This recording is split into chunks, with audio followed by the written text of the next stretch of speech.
How's it going, y'all? My name is Mason Parker, and originally today I was going to be doing a review on an album that I recently came across and have become more and more intrigued by. The album that I was focusing on was Cola, the debut album by Brooklyn-based artist Patrick J. Smith.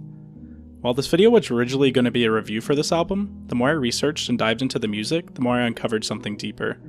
I wandered into a rabbit hole of emotions that, interestingly enough, couldn't be described with any terminology that I knew. But to my surprise, I wasn't the only person searching for the term that defines these emotions. In this video, I'll be going over topics such as Hauntology, Retro-Futurism, the Ship of Theseus, a beacon school, and how these all tie together to create a feeling that many of us can't explain. So without further ado, let's get started. Patrick Smith, the genius behind A Beacon School, is a multi-instrumentalist whose previous works have consisted of playing with acts such as Modern Rivals, Bluffing, and Fiasco. So if you're familiar with these bands, good for you. But if you're not, I highly recommend checking out some tracks from these guys. There's some bangers in there. His most recent collaboration was actually with Max Savage, the drummer for indie rock legends Parquet Courts, which I assume a lot of you are familiar with. But what makes A Beacon School so brilliant is that it's Smith's first solo endeavor, which means he can indulge in all of his musical impulses. The first time I heard A Beacon School was late at night, and after one too many Rainiers, it was safe to say that I was in my feelings.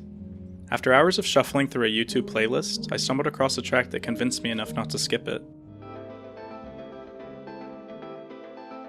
It was a hazy, atmospheric, almost glowing song that was backed up by a mysterious lead singer who didn't speak much with his words, but rather with his instruments. That song was It's Late, the third song off the album Cola, and still one of my favorite tracks by A Beacon School.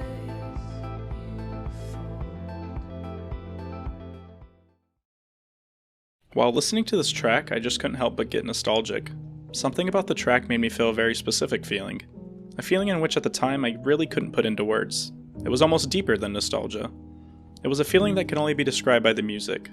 I started thinking of home, and all the memories me and my friends made wandering around our small neighborhood, just looking for trouble to get into, really. It was a confusing time. A time where we just couldn't wait to grow up and live our own individual lives. We were all so naive, and honestly, that was a good thing. We didn't really realize how good we had it, but you never do. I was lucky enough to have such good friends. Even if we were all different and didn't have that much in common, there was one thing that we could all relate with. And that was hope. Hope that we could all outgrow the small town lifestyle while keeping in touch. Even though it was unrealistic for a few members of our group, hope still drove them forward. It's the strange in-between phase of life that A Beacon School makes me reminisce on the most. And as time ran its course and more late nights ensued, I noticed that I kept returning to the song just to feel at home again. I wasn't sure if this was just me missing home a little too much and manifesting it into a song I liked, or if this music was supposed to make you feel this way. So, I headed over to the trusty old YouTube comments to see what the consensus was. I get that good music can make you feel nostalgic, especially if it's the same genre you jammed out to at the time, but it seemed like it was an oddly specific genre, and at this point, I just want to know if there was more. And luckily I found out that I wasn't the only one that was feeling this way. The comments were flooded with posts that consisted of people reflecting on the past or looking forward to the future. It was as if everyone listening to the song had one too many Rainiers last night themselves, if you get what I'm saying. But in all seriousness, it was refreshing to see a group of people pouring out their emotions, whether sad or happy. Just to run off a few of my favorites, our friend Nathan commented, "I think this song is sad and solemn in many ways. It's like an endless journey through life. I usually listen to this when I've made a mistake and need to reflect about my life, and always end up fucking crying." Which is then contradicted by another user by the name of Hunter Gray, which expresses, "The sun is setting. I'm smoking a joint overlooking the Grand Canyon. Life can't get any better than this." But better yet, I think one comment wraps up this song, and it's a simple statement. The statement is, "The song makes me feel a strange feeling, like a sad happy," and I couldn't agree more. It does kind of feel like a sad happy. But why does this music make us feel sad happy? And better yet, why isn't anyone referring to this feeling with actual terminology? I think it's safe to say I was not the only person chasing this genre. So then, my research began. So one thing that I noticed while listening to this music is that it's always accompanied by retro-futuristic imagery. Whether it be a 1940s family having a beach day on the moon or an old-timey diner on Mars, it was evident that they used this for a reason. Retro-futurism is often associated with this genre because simply, the future was better in the past. People who listen to these songs are often people like me who feel as if their life isn't what they thought it would be like. It's for people who are looking for hope. It is for people who remember the past a little too fondly. And that isn't always a bad thing. A lot of the comments were pointing out how the visuals were just as important as the music for making them feel nostalgic. The person also stated something along the lines of, "This picture makes me miss a time that I never lived," and that is kinda awesome if you ask me. I'm not going to act like putting a name to this genre was extremely difficult. After about an hour of searching through Quora, Reddit, and Yahoo Answers, I finally found a user who gave the people what they were looking for. The word is hauntology. Hauntology is a genre, or loose category of music that evokes cultural memory and the aesthetics of the past. It developed in the 2000s primarily among British electronic musicians, and it typically draws on British cultural sources from the 1940s to the 1970s, including library music, film, TV soundtracks, psychedelia, and public information films, often through the use of sampling. So you probably noticed that all the people reminiscing in the comment section aren't 70-year-olds talking about their first kiss at the drive-in theater. No, it's people like me who are in their early 20s or late teens. The majority of the commenters are talking about their early teenage years. So if you're 20 like I am right now, you're going to have a very strong nostalgia for the ages 13 to 15.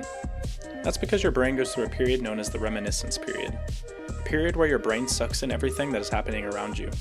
You know when you look back at it, it feels almost as if you gained higher consciousness when you became a teenager? Well, you sorta did. These times heavily affect the rest of your life since your brain finally has a tighter grasp on reality. So why is it that these sounds cause people my age to feel this way?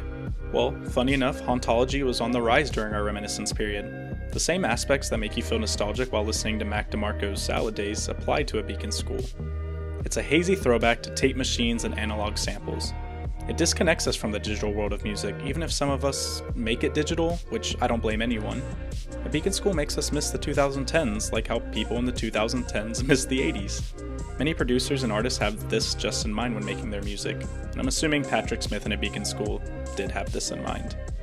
For example, in his Facebook bio, he has a Wikipedia article. The article is about the Ship of Theseus, and the Ship of Theseus is a very old concept, old enough for philosophers such as Pluto to cover it.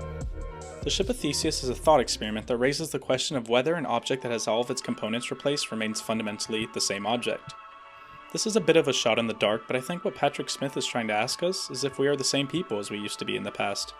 Is that person you constantly think of actually you? I mean, think about it. Your hair has grown out and been cut since then. Your fingernails have grown out and been cut since then. Your skin has replaced itself time and time again, and even your body could look completely different in length or width. But more importantly, your brain is wired differently. You don't have entirely the same thought process or even the experience or knowledge as your past self.